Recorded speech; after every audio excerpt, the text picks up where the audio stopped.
l'Esprit de Dieu qui crée en nous le vouloir et le faire. C'est lui qui peut te donner de la force pour que tu refuses le péché.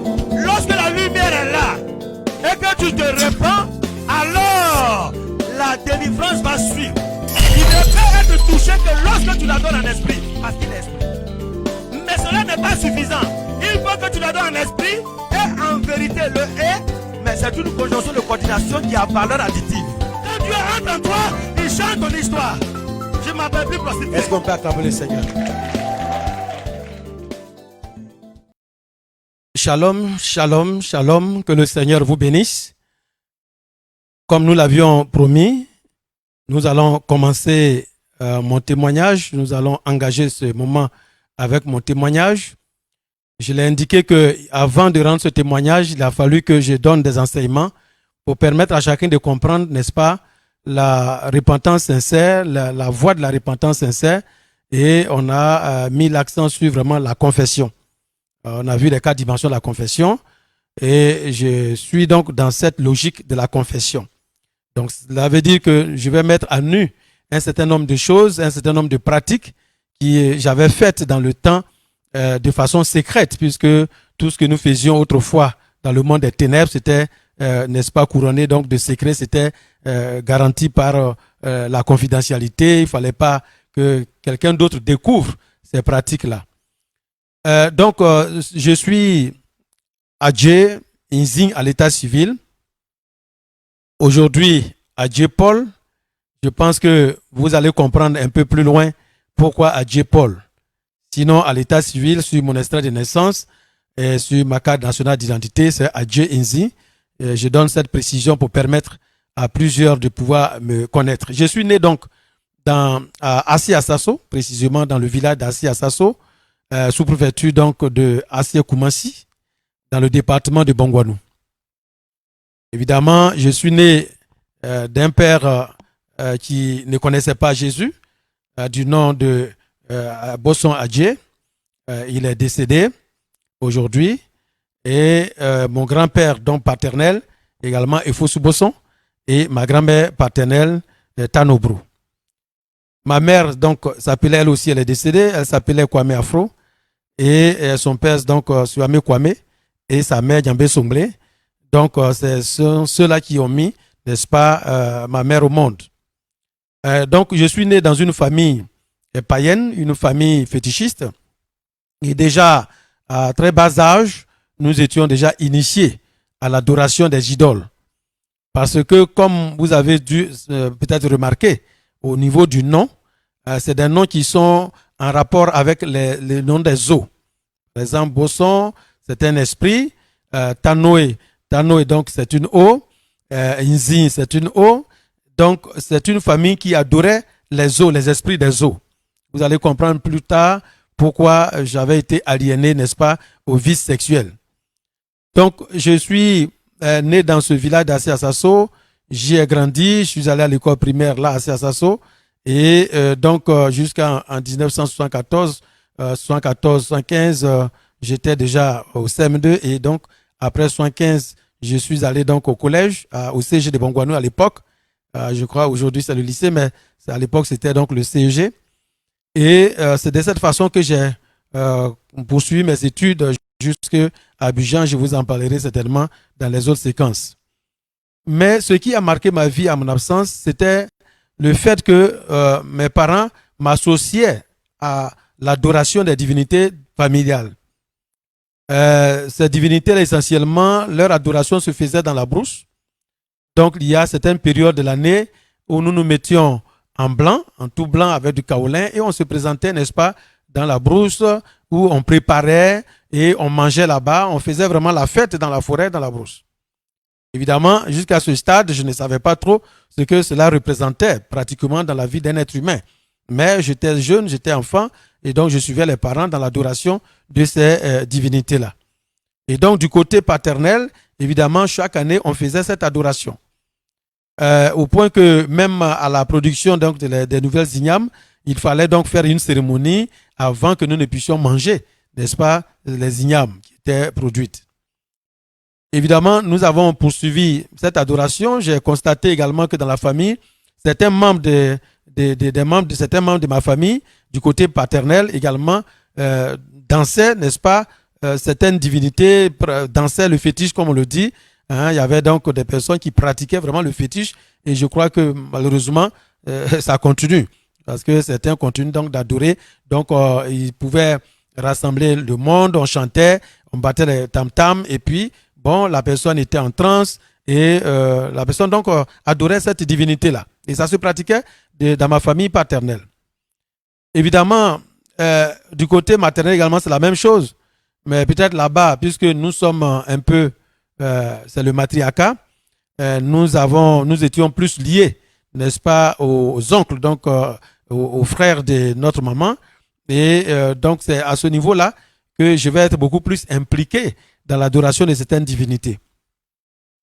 D'ores et déjà, je me rappelle que dans ce temps passé, du côté paternel, un jour, on avait reçu un féticheur qui était venu donc à la maison et ce dernier avait demandé qu'on fasse un sacrifice. Le sacrifice consistait à minuit à prendre un mouton qu'il fallait le mettre au cou. Il fallait donc chercher un jeune de la maison, de la famille, courageux. Et c'est moi qu'on avait identifié.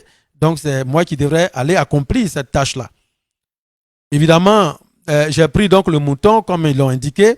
À minuit, je devrais le mettre au cou et aller seul sur la montagne, en pleine forêt, pour pouvoir le déposer dans la forêt, le mouton. Et les instructions du féticheur, le féticheur disait que en allant sur le chemin, si je rencontre un génie et que le génie crie sur moi, alors d'abord il dit si je crie sur le génie va s'enfoncer dans la terre. Mais si jamais le génie ne s'enfonce pas dans la terre, alors que le génie crie, c'est moi qui vais m'enfoncer dans la terre. Mais malgré cette instruction, j'avais accepté quand même de faire ce sacrifice, de prendre le mouton tout seul et d'aller donc dans la forêt pour aller le déposer en pleine forêt. Je ne savais pas ce que cela représentait, mais je suis allé accomplir cette tâche-là pour la famille. Heureusement pour moi que le génie, je ne l'ai pas croisé pour qu'il crie ou bien que je crie, et donc je suis revenu à la maison. Bon, alors cela a continué. Donc toutes les sortes de pratiques, les féticheurs qui venaient à la maison, beaucoup de pratiques que nous faisions nous-mêmes, des sacrifices de moutons, de poulets. Chaque année, c'était donc ces sacrifices-là, on le faisait et le sang était versé sur un caillou, n'est-ce pas, qui était un caillou, ce qui était adoré. Une partie du sang était versée sur un canari qui était dans la chambre, qu'on adorait également. Et quelquefois également, le serpent apparaissait. Mais c'est du côté maternel que le serpent va être beaucoup plus visible. Là aussi, du côté maternel, les mêmes cérémonies presque étaient organisées et chaque année, on allait donc dans la brousse avec l'un de nos oncles qui était le dirigeant même de toutes ces choses. Hein, donc on allait là dans la brousse et là aussi, on préparait dans la brousse, on tuait les poulets, toutes sortes d'animaux et on mangeait tout dans la brousse, on préparait dans la brousse et quand on devrait revenir au village, on ne devrait pas regarder en arrière. On mangeait tout et on laissait tout là-bas, on ne devrait pas broyer les os. Hein, on mangeait seulement la chair et on laissait les os sous prétexte que les génies allaient venir manger, n'est-ce pas, les os. Donc, c'est comme ça que, évidemment, on a commencé à exercer et à pratiquer ce fétiche-là. Il fallait aussi chaque année, n'est-ce pas, se laver avec une eau.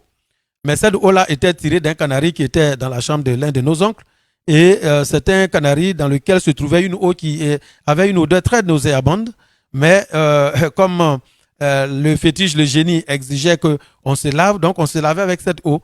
Mais c'est une eau qui est dans un canari, mais qui n'est pas sur un feu, mais quand vous voyez ça bout, n'est-ce pas, l'eau de canari bouillait après peut-être 100 degrés.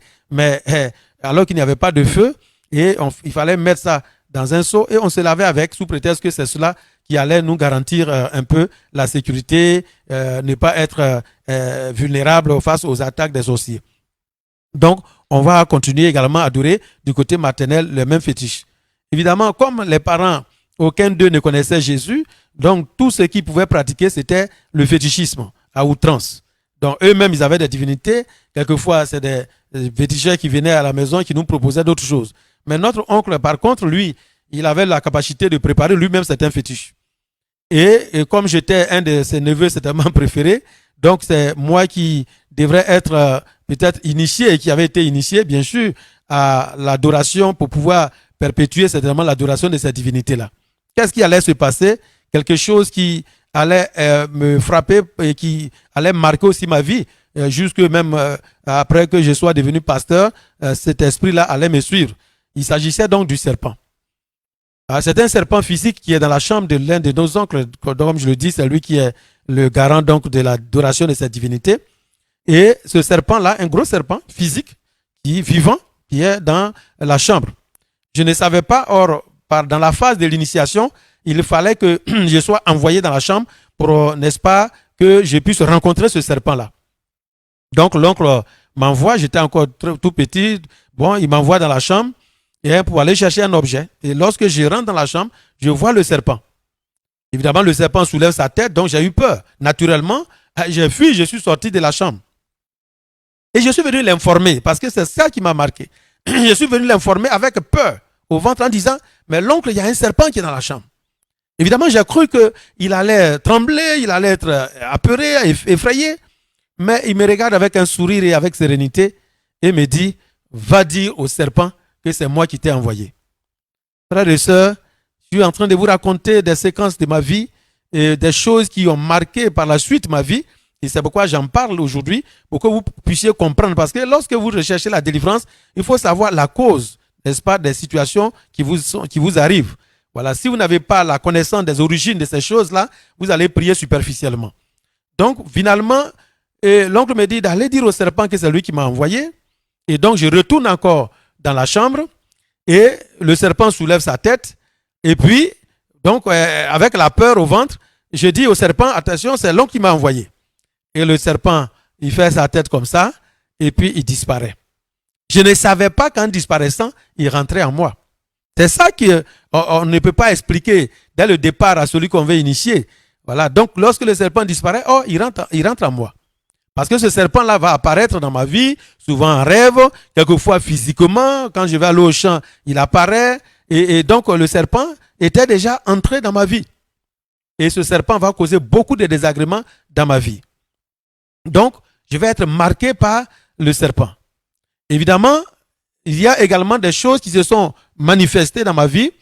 C'est notamment le fait que l'oncle m'avait demandé pour me préparer, afin que je sache préparer certains fétiches. Il m'avait envoyé un jour pour faire le tour du village et cueillir, n'est-ce pas, sur chaque chemin qui débouchait sur le village, des feuilles de part et d'autre du chemin. Donc j'arrive de part et d'autre du côté du chemin de la route. Alors je cueille les feuilles sans savoir ce que c'était. Et donc je devrais cueillir ces feuilles-là. Et il m'avait donné des instructions pour ne pas que j'échange avec quelqu'un en chemin. Mais vous savez, dans un village, un village où tout le monde se connaît presque, donc les gens me voyaient en train de faire le tour du village, cueillant des feuilles. Et donc mes amis qui me voyaient pensaient donc que j'étais devenu fou. Parce qu'on m'adresse la parole et j'ai remis ma tête, je ne parle pas. Et les gens ont commencé à dire, ah, mais il est devenu fou. Il devient fou parce qu'il me voit en train de cueillir des feuilles, plein de feuilles sous mes bras, des herbes là que je cueille par-ci, par-là, tout le long tout le tour du village, tous les chemins qui débouchent sur le village, il fallait faire ces chemins-là pour cueillir ces herbes-là, ces feuilles-là pour pouvoir aller préparer le fétiche. Donc déjà, on partait et on préparait des bagues. À l'époque, si vous voyez à mes doigts, mais comment j'avais, tous ces 5 doigts étaient remplis de bagues. J'avais plein de bagues qui étaient à mes 5 doigts. Si vous voyez à l'époque, si vous trouvez une de mes photos, anciennes photos, peut-être que je vais chercher, mais c'est pas évident. Si vous en trouvez une, vous allez être surpris de voir le nombre de bagues. Mais il n'y avait pas que ça. Il y avait également des ceintures qu'il fallait mettre au rein. Il y avait d'autres fétiches qu'il fallait mettre ici au bras. Et donc, quelquefois, lorsque je m'habillais et que je passais, mais tu ne peux pas t'imaginer tout ce qui était sur mon corps. Mais tout ça caché, couvert par, n'est-ce pas, l'habillement. Et c'est de cette façon que je vais donc évoluer dans l'enfance, dans ma jeunesse, jusqu'au CM2, et même aller au collège, comme je l'ai dit, en 75, je vais en 6e, au CG de Bongouanou. Et là encore, ça va s'aggraver. Parce que là, moi-même, je vais chercher des féticheurs pour les envoyer au village. Je vais aller également consulter des féticheurs qui étaient dans des forêts. Et je me rappelle d'un des féticheurs que j'avais rencontré dans une forêt très éloignée, un féticheur qui avait une grosse hernie et qui disait donc qu'il pouvait faire beaucoup de choses. Et entre autres, il allait me fabriquer un fétiche. Ce fétiche-là me permettait de pouvoir emprunter, n'est-ce pas, le transport en commun sans pouvoir payer de frais. Donc, lorsque j'emprunte un véhicule de transport en commun et que nous arrivons à destination, l'apprenti et le chauffeur ne pouvaient pas me réclamer le transport. Et j'avais essayé, ça marchait. Je l'ai utilisé plusieurs fois. J'ai voyagé sans payer le transport du village à la ville à Bongwanou. Et pour moi, c'était donc une occasion de me déplacer à tout moment. Je me rappelle de l'expérience que j'avais vécue avec ce fétiche. Un jour, parce que le fétiche, je l'avais dans la poche. Et puis un jour, je vais en ville, je vais au village, je reviens en ville, en voiture, avec le transport en commun.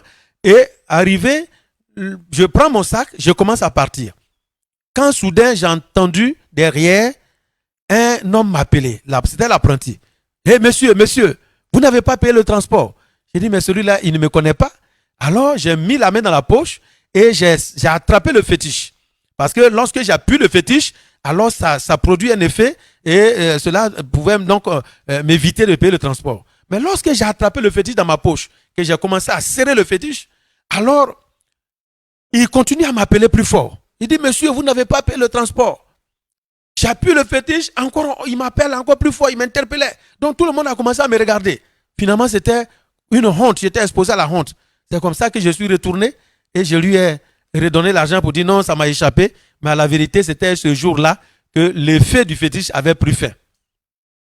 J'ai continué avec les fétiches. Je me rappelle qu'une fois, je devrais aller rendre visite à ma grande sœur, notre aînée, qui était mariée dans un village où travaillait son mari, parce que son mari était enseignant. Et donc, je partais lui rendre visite. Et j'avais donc raté le véhicule qui devait me conduire d'Agboville à ce petit village où était ma grande sœur. Donc, il y a un monsieur qui passait à la gare, il a vu qu'il se faisait tard et que je tournais là parce que je n'avais pas eu le transport. Alors, il me dit, monsieur, vous n'avez pas pu avoir de véhicule.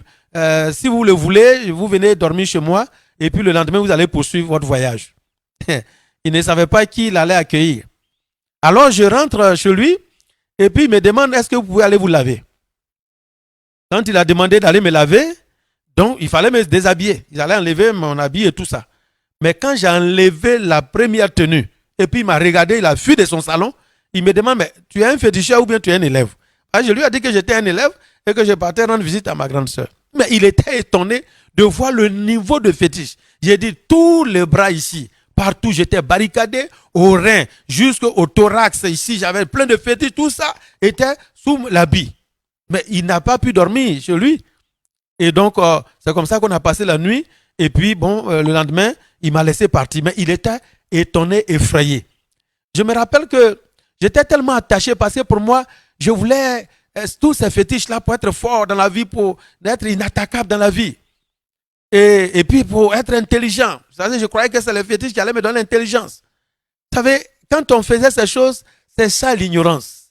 L'ignorance nous a conduit à poser des actes. Je me rappelle que là encore plus tard, j'étais toujours au CG de Bongwanou. Et puis, bon, en troisième, en 78 là-bas, par là, 79, je devrais passer donc le BPC. C'était en ce moment-là, on quittait le CG, on quittait Bongwanou. Et nous, notre centre, c'était le lycée de Daoukro. Donc, il fallait me rendre à Daoukro pour passer mon BPC. Et avant d'y aller, j'avais plein de fétiches, mais en même temps, il y avait un fétiche qui était de l'eau dans une bouteille. Et il m'a été donc commandé de me laver quelques heures avant d'entrer dans la classe pour aller passer l'examen du BPC. Alors, de me laver avec cette eau qui allait me donner de l'intelligence, soit-il. Alors, c'est comme ça que, à quelques minutes, je crois, 1 heure de l'examen, je rentre donc, c'était au lycée de Daoukro, je rentre donc dans la douche et je mets l'eau sur moi. Bon Dieu. Quand j'ai une odeur nauséabonde s'est dégagée dans tout le lycée. Et vous savez, là où il y a beaucoup d'élèves, c'est souvent le spontanéisme, hein, le révolutionnaire, ça a attiré le monde. Les gens disent, mais il y a une eau qui sent dans tout le lycée. Alors, j'ai fui, je suis rentré dans la douche, j'ai voulu l'oncle me nettoyait, j'ai versé encore l'eau sur moi, mais c'était aggraver la situation. Finalement, quand je sortais, tout le monde, le diable est venu pour honir, pour détruire. Tout le lycée se soulevait. Oh, voici une odeur nauséabonde est passée par ici. Quand je passe, on me suit, ça, les élèves, ils se moquaient de moi. Oui, ils sentent mauvais, ou sentent mauvais, ou c'est un fétiche. Il y en a qui dit c'est un fétiche, il y en a qui dit on l'a empoisonné. Attends donc, c'était comme un débat dans tout le lycée. C'était honteux pour moi, j'ai failli rater mon BPC. À l'époque, j'étais allé à l'oral et Dieu merci, j'avais eu mon BPC à cette époque-là, en 79 par là. Donc, le fétiche m'avait suivi partout. C'était ma vie. C'était ce qu'on m'avait enseigné de mieux dans la famille. Il fallait que tu sois un adorateur des idoles. Il fallait que tu aies beaucoup de fétiches. Il fallait que tu aies beaucoup de bagues. Donc, partout où je passais, c'était le fétiche. J'avais beaucoup d'amis féticheurs. Des féticheurs, moi je suis Agni. Il y avait des gourous qui étaient des amis féticheurs. Il y avait des gulas qui étaient des amis féticheurs. Alors que j'étais si jeune, mais c'est moi qui organisais même l'arrivée des féticheurs dans notre famille. Je partais les chercher en ville et puis on voyageait et on arrivait au village. Tout ça parce que je voulais le pouvoir. Et vous savez, à ce moment-là, on nous enseignait déjà comment il fallait être invisible. Vous voyez, notre oncle nous enseignait et il nous a montré même comment on pouvait fabriquer, préparer ce fétiche. C'est-à-dire qu'il fallait prendre, je ne vais pas vous donner tous les détails, il fallait prendre un chat noir, il fallait donc le tuer, et puis prendre les os, ainsi de suite, et préparer ce fétiche pour ne pas que certains partent, n'est-ce pas, suivre une telle expérience. Donc, je ne vais pas donner toute la recette parce que ça ne sert à rien. C'est des choses que le diable faisait pour nous aliéner davantage, nous rendre esclaves et nous détruire. Donc, bref, ma vie était une vie de fétiche. Mais ce qui allait me marquer, parce que vous savez que dans notre famille, j'ai compris plus tard que, évidemment, nous sommes issus, nos origines proviennent du Ghana, parce que vous savez que quand je donne le nom de mon grand-père paternel, quand je dis au Fosu-Bosson, évidemment, ceux qui connaissent les noms, ils savent que Fosu, n'est-ce pas, c'est un nom à connotation ghanéenne, et donc, le Ghana, nous, mes oncles, à l'époque, mes grands-parents au village parlaient l'Ashanti. Évidemment, tout ça, ça allait avoir un impact sur ma vie parce que nos origines également s'étaient manifestées, m'avaient réclamé, jusque même devenu pasteur. Je vous en parlerai dans la suite de mon témoignage. Donc, je dis tout ça pour que vous puissiez comprendre d'où je suis sorti. Je suis sorti d'une famille de fétichistes. J'ai moi-même participé à l'adoration des fétiches. J'ai moi-même contribué à leur préparation.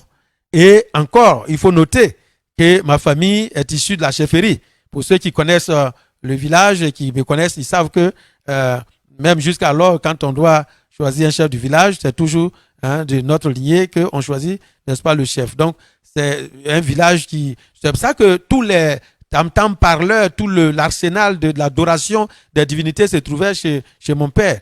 Et lui-même, il avait initié des danses traditionnelles, tout ça.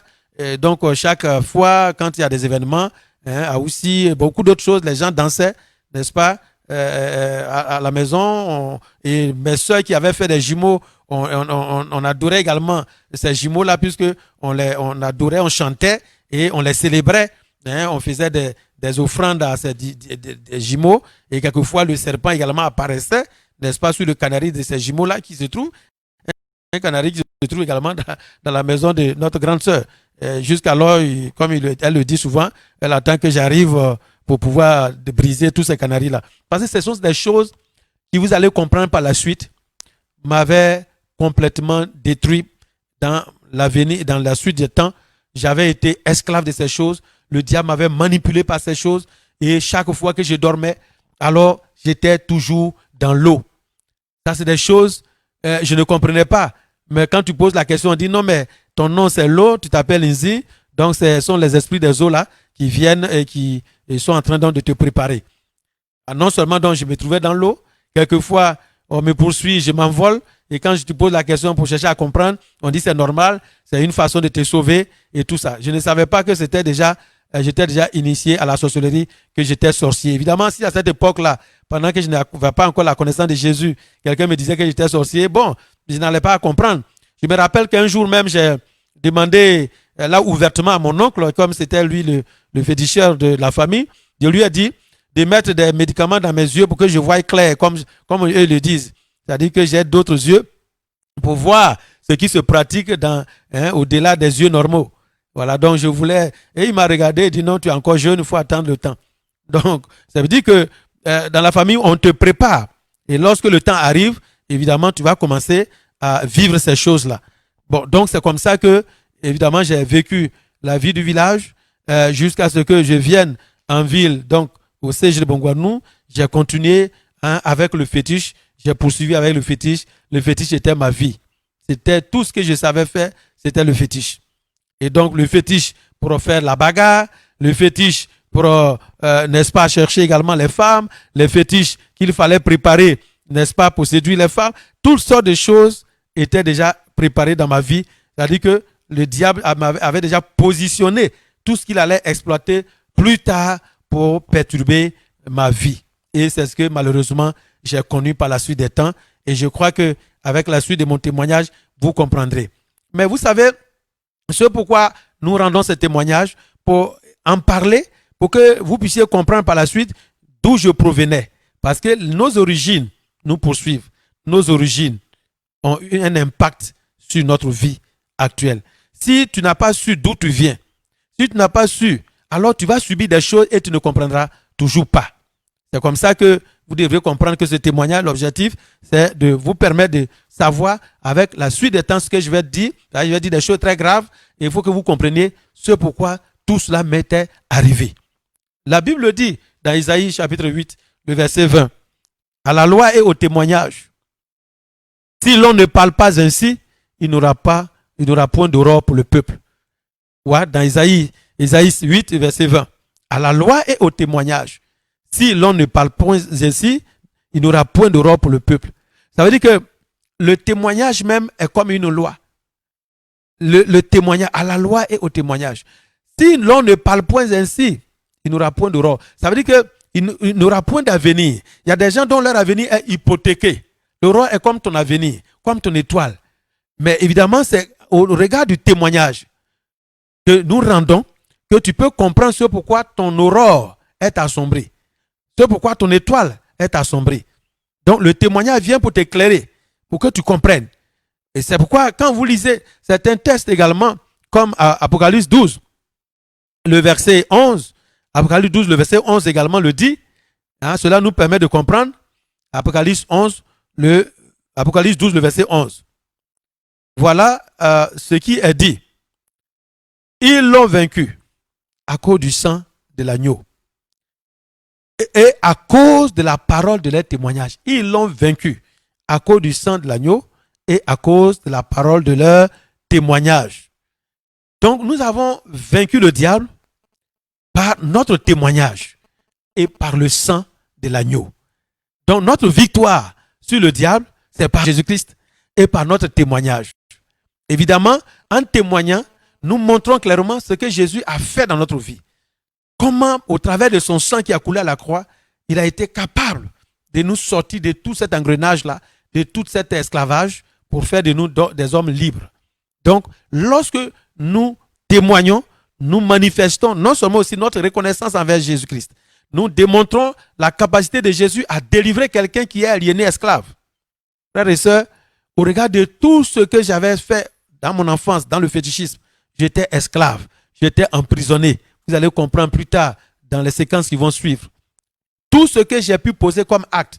Et là, je ne vais pas être tendre parce que je vais révéler des choses choquantes, mais Dieu me commande de mettre à nu les œuvres des ténèbres. Donc ce soir, je voudrais introduire pour vous dire ce pourquoi il est important que je parle des choses qui avaient conditionné ma vie dès le départ, à ma naissance. Dans une naissance qui a été très difficile, selon le témoignage que ma mère m'avait rendu. Elle avait dit que lorsque je sortais de ses entrailles, ma tête était bloquée dans ses entrailles.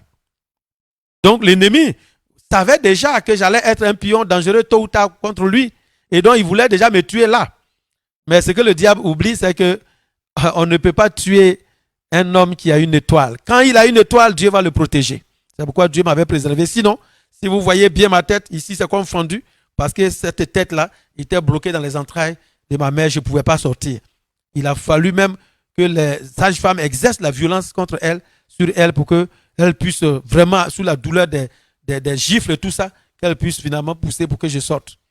C'est là que le diable avait voulu me terminer.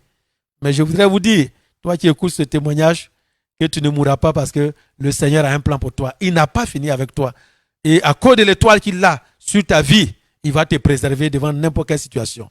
Ce soir, je voudrais introduire, mais nous allons poursuivre le jeudi qui vient et le dimanche où je vais donner en détail tout ce que j'ai pu poser comme acte à cause de cette initiation à la sorcellerie, à cause de ce serpent, à cause de la sirène à laquelle j'étais déjà marié. Vous allez voir ce qui s'était passé dans ma vie. Que le Seigneur nous aide à comprendre ce pourquoi je donne ces détails. Évidemment, ça va gêner beaucoup de personnes, mais il est question de moi. Je parle de moi, ça n'engage que moi. S'il y a honte à avoir, je préfère avoir honte. Mais que le Seigneur soit glorifié. Et je sais qu'au travers de ce témoignage, le Seigneur va opérer de grandes délivrances dans la vie de tous ceux qui suivront. Shalom chez vous. Nous nous retrouvons le jeudi.